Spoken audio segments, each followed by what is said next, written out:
তোমার সাথে আমার জরুরি কিছু কথা আছে। বলো। আমি জানি তুমি আমার কথার কখনো অবাধ্য হবে না, তাই বাবা হিসেবে আজকে তোকে একটা অনুরোধ করতে চাই। জয়ী তোর ভাইকে ভালোবেসে বিশ্বাস করে আমাদের বাড়িতে এসেছে। ও আমাকে তোর মাকে অসম্ভব রকমের সম্মান করে, তাই বাবা হিসেবে আমি একটা দায়িত্ব পালন করতে চাই। তুই আমাকে কথা দে, তুই ওকে বিয়ে করবি। কি বলছো সব? তোমার কি মাথা ঠিক আছে? তুমি চুপ কর, আমি ওর সাথে কথা বলছি। বাবা, উনি আমার ভাইয়ের ওয়াইফ, এইটা তো কখনোই চেঞ্জ হবে না। তাহলে শোন, তুই যদি রাজি না হোস, আমি জয়ীকে নিয়ে এই বাড়ি থেকে চলে যাবো। আমি জানি আপনি আমাকে কোনোদিন ক্ষমা করতে পারবেন না। আমার কারণে আপনাকে এরকম একটা সিচুয়েশন ফেস করতে হচ্ছে। আমি এটাও জানি যে আপনি কোনোদিন আমাকে ওয়াইফ হিসেবে মেনে নিতে পারবেন না। না পারাটাই তো স্বাভাবিক। আপনার জায়গায় অন্য কেউ হলেও তো একই জিনিস হতো। আমি আপনার কাছে কখনো ওয়াইফের মতো আবদার করবো না। আপনি আপনার লাইফ যেভাবে ইচ্ছে সেভাবে সাজাতে পারেন। আপনার যা ইচ্ছা আপনি তাই করতে পারেন। আমার প্রতি আপনার কোনো দায়বদ্ধতা নেই। আমি সরি, আসলে এমন একটা সিচুয়েশন পুরো পরিবারের উপর থেকে রিসেন্টলি যা গেল, এরপরে আমি আমার বাবার সাথে ফাইট করতে পারিনি। আমি একটা মেয়েকে অনেক ভালোবাসি এবং আমার জীবনে একটা মানুষ থাকার পরেও আমি অন্য আরেকটা মানুষকে বিয়ে করেছি। আমার যে কি করা উচিত এটাই বুঝতে পারছি না। তোমার সাথে যেটা হয়েছে এটা অনেক খারাপ হয়েছে। আমি না জাস্ট একটা জিনিস জানি, আমি তোমাকে অনেক ভালোবাসি। আমি যে প্রমের সাথে দেখা করতে গেছি, ওকে আজকে সবকিছু বলে এসেছি। জি। ওকে এটাও বলেছি এদিকে সবকিছু সর্ট আউট করার পরে আমি এই সম্পর্কটা শেষ করে ওকে বিয়ে করবো। শুরুতে শুরুতে একটু কান্নাকাটি করছিল, পরে বুঝিয়ে বললাম আসলে অনেকদিনের সম্পর্ক তো, কেউই কাউকে ছাড়া থাকতে পারবো না। কিন্তু দেখেন, আমি না আপনার জীবনের ভালো মানুষটা না হতে পারলেও আপনার জীবনের খারাপ মানুষটা হতে চাই। আমি চাই না যে সেলফিশের মতো নিজেরটা নিজে গুছিয়ে দেন, হঠাৎ করে আপনাকে ডিভোর্স দিয়ে গায়েব হয়ে যেতে। ভাইয়ের কাছে শুনেছি আপনি জব করতে চাইতেন। জি। শুরু করছেন না কেন? শুরু করে দেন। এখানে আপনি আপনার মতো এক্সপিরিয়েন্স গ্যাদার করতে থাকেন। আপনি ওখানে সেট হয়ে গেলে তখন আমরা মিউচুয়ালি ডিভোর্সটাও কমপ্লিট করলাম।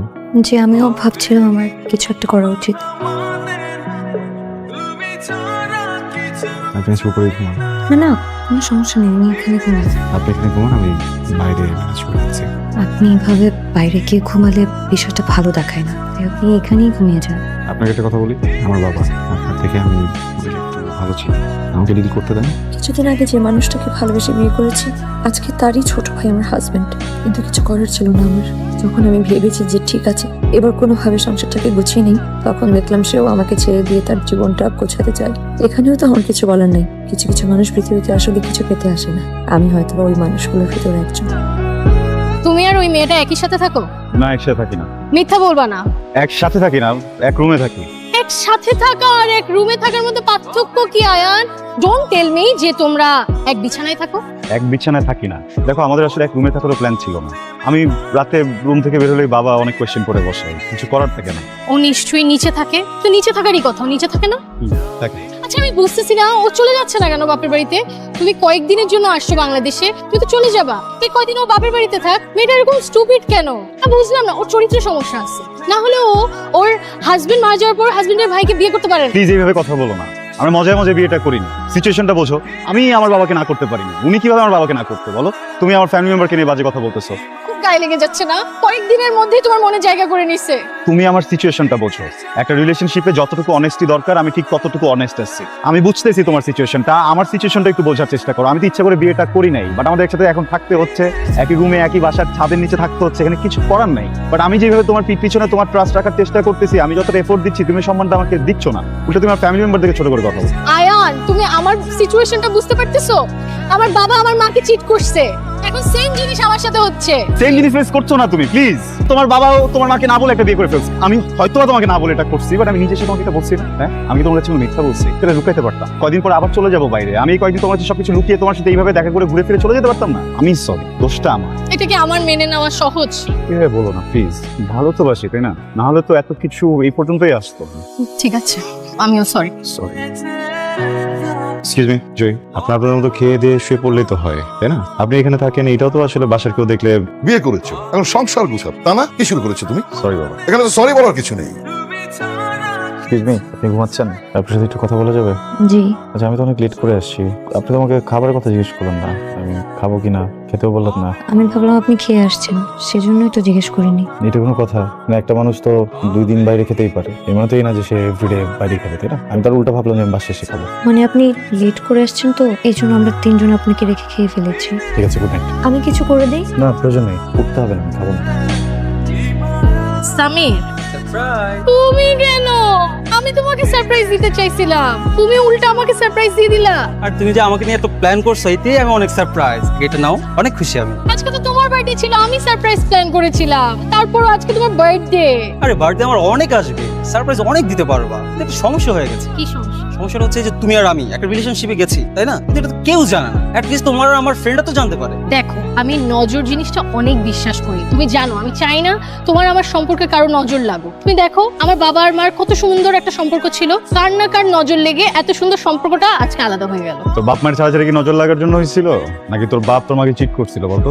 আয়ান, তুমি এখানে? আমি এখানে এটা পরে বলতেছি, এটা জিজ্ঞেস করছি, এটা উত্তর। কেউ কিভাবে কথা বলতেছিস কেন? একটা মেয়ের সাথে কিভাবে কথা বলে জানোস না? বের হ এখান থেকে।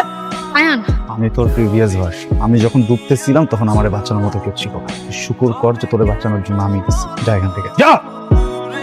আয়ান, ওর কোনো দোষ নাই। কার দোষ? ওর গায়ে টাচ হয়েছে, হার্ট হয়েছে, খুব লেগে গেছে না? আমি যে হার্টে যেটা লাগেনি, ওর যদি দোষ না থাকে দোষটা কার? দোষটা কি আমার? দোষটা তোমার আমার সিচুয়েশনের। আর তুমি দেখো আজকে তুমি আমাকে একটা ছেলের সাথে শুধু দেখছো, এটা তুমি মেনে নিতে পারো নাই। তুমি ছেলের গায়ে হাত তুলে ফেলছো। আমি তাহলে এখন কি করবো? আমি কাকে মারবো? আমি তো কাউকে মারতে পারতেছি না। আজকে আমাদের সিচুয়েশন কি, কোথায় নিয়ে এসে আমাদেরকে দাঁড় করাইছে? কিন্তু তোমাকে অপশন দিয়েছিলাম না, তুমি যদি চাও তুমি আমাকে ছেড়ে চলে যেতে পারো, তখন চলে যেতাম। এটা তো করার দরকার ছিল না, তাই না? এখন যদি তুমি তোমার ওয়াইফকে ডিভোর্স দিয়েও আমার কাছে চলে আসো, আমি তারপরও তোমার সাথে যাব না। এটা সম্ভব না। It's over.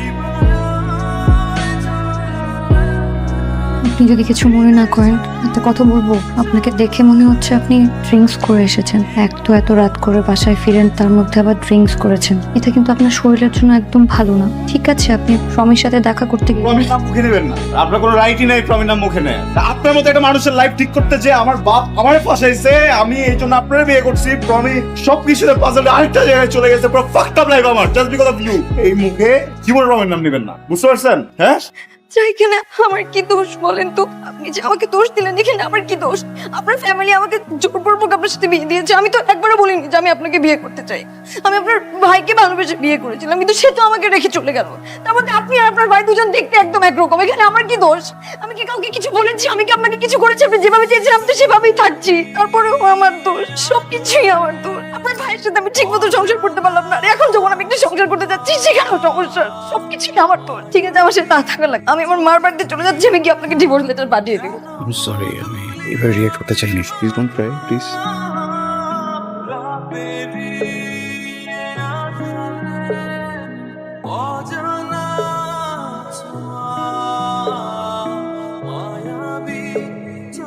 যাচ্ছে। আপনি কি আমাকে কিছু বলতে চান? আমি কি বলবো? এটা আপনার জন্য কি এটা?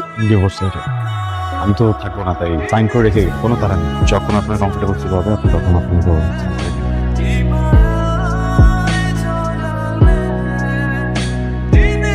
প্রিয় বউ, আমি আসলে খুব সরি। এই পুরোটা সময় হাজবেন্ড হিসেবে যেভাবে থাকা উচিত ছিল সেইভাবে থাকতে পারিনি। ওই দিন রাতে যা কিছু হয়েছিল এই পুরোটা এই জন্য হয়নি যে আমি ড্রাঙ্ক ছিলাম। আপনি আমার ওয়াইফ, আমি আপনার হাজবেন্ড। আসলে একটা অধিকারের জায়গা আছে, কিন্তু এরপর কি বলবো না বলবো বুঝে উঠতে পারছিলাম না। ভেবেছিলাম হয়তো আপনি কিছু বলবেন, আপনিও কিছু বলেননি। কিন্তু এখন বলতে চাই, আমি আপনাকে ভয়ঙ্কর ভাবে ভালোবাসতে চাই, একটা সুন্দর সংসার সাজাতে চাই।